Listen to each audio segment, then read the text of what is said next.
कुछ कहानियाँ सिर्फ सुनी नहीं जाती, महसूस की जाती है। मैं हूँ दीपक पांडे और आप देख रहे हैं द पांडे शो, जहाँ हर रात एक नया डर आपका इंतजार करता है।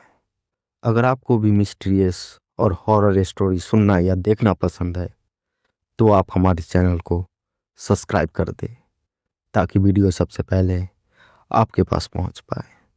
तो चलिए बिना देर किए वीडियो की तरफ बढ़ते हैं। ये घटना 2018 की है, झारखंड के एक छोटे से गांव की। गांव के किनारे एक पुराना घर था। आसपास दूर दूर तक सिर्फ खेत, सन्नाटा और उस घर के पीछे एक गहरा पुराना कुआं। सामने एक नीम का पेड़ जिसकी टहनियां रात को हवा के साथ अजीब आवाज करती थी। गांव में एक बात बहुत मशहूर थी, उस कुएं के पास रात में मत जाना। लेकिन राहुल इन सब बातों पर विश्वास नहीं करता था। वह शहर से कुछ दिन के लिए अपने दादा के उस पुराने घर में रहने आया था।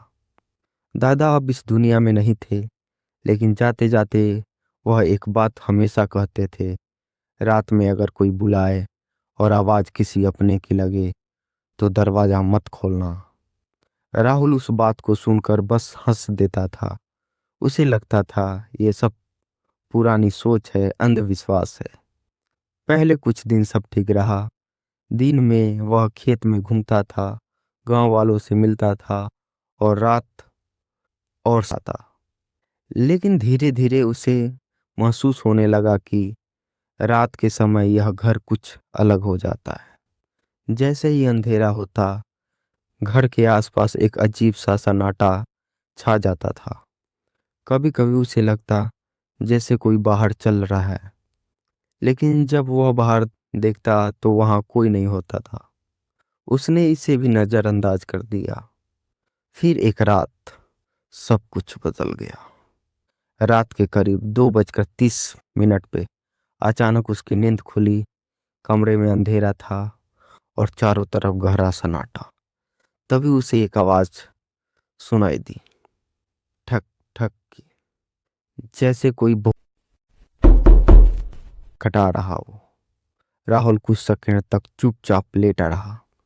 उसे लगा शायद हवा की वजह से होगा, लेकिन फिर वही आवाज आई, इस बार थोड़ा साफ, ठक ठक, जैसे उसका कोई दरवाजा बजा रहा हो।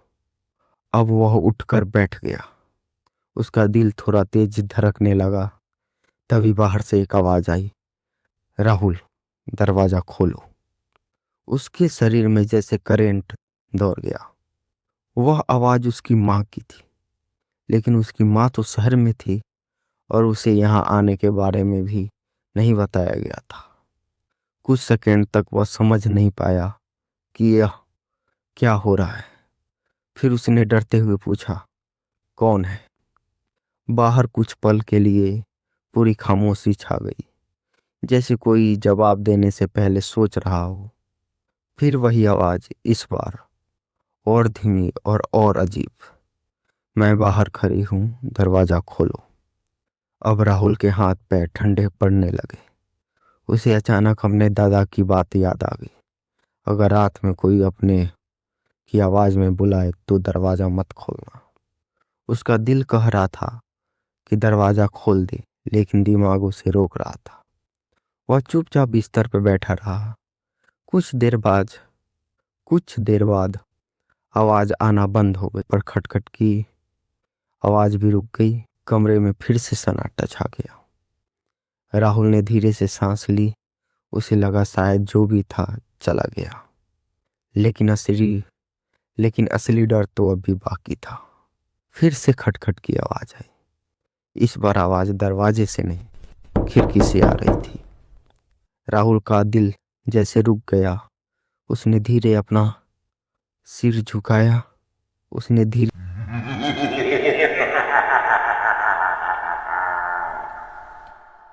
जो उसने देखा वो उसकी जिंदगी का सबसे डरावना पल था। खिड़की के बाहर कोई खड़ा था, चेहरा बिल्कुल उसकी माँ जैसा, लेकिन कुछ अलग था। उसकी आंखें पूरी काली थी और उसके ओठों पर एक अजीब टेढ़ी मुस्कान भी थी। वो इंसान नहीं लग रहा था। वो के और करीब झुकी और बहुत धीमी आवाज में बोली, तुमने दरवाजा क्यों नहीं खोला? राहुल का पूरा शरीर कांपने लगा। उसने तुरंत अपनी आंखें बंद कर ली। वह हिल भी नहीं पा रहा था, बोल भी नहीं पा रहा था, बस चुपचाप बैठा रहा। आंखें बंद करके उसे साफ महसूस हो रहा था कि वह चीज अभी भी खिड़की से बाहर खड़ी है और उसे देख रही है। समय जैसे रुक गया था। एक एक सेकेंड घंटों जैसा लग रहा था। लगभग 15 मिनट तक वह ऐसे ही खड़ा रहा। फिर अचानक सब कुछ शांत हो गया। ना कोई आवाज, ना कोई आहट। सुबह होने तक राहुल ने अपनी आंखें नहीं खोली। जैसे ही सूरज की रोशनी कमरे में आई, उसने धीरे धीरे अपनी आंखी उसने धीरे धीरे अपनी खाली था। वह तुरंत उठकर बाहर भागा। उसका रहा था। वो खिड़की के पास गया और नीचे जमीन की तरफ देखा। मिट्टी में गीली पैरों मिट्टी में गीले पैरों का मिट्टी में गीले वहां खड़ा था और वो निशान धीरे धीरे आगे जा रहे थे। राहुल ने डरते हुए उस निशानों को फॉलो किया। राहुल ने डरते हुए उन निशान को फॉलो किया वे और वही जाकर खत्म हो गए। राहुल ने उसी दिन गांव के कुछ लोगों से तो कोई कुछ बोलने को तैयार नहीं था, लेकिन फिर एक बुजुर्ग ने धीरे से कहा, तुम्हें यहाँ नहीं रहना चाहिए। उस घर में उन्होंने बताया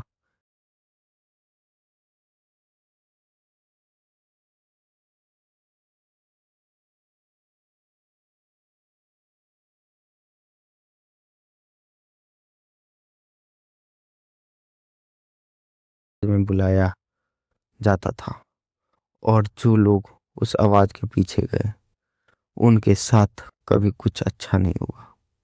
उस दिन के बाद राहुल ने उस घर में एक रात भी नहीं बिताई। वे वह उसी दिन गांव छोड़कर चला गया। आज भी एक बात जरूर कहते हैं, अगर रात में कोई तुम्हारे अपने आवाज में बुलाए तो जवाब मत देना, क्योंकि हो सकता है वह कोई अपना ना हो। तो दोस्तों, कहानी यहीं पे खत्म होती है।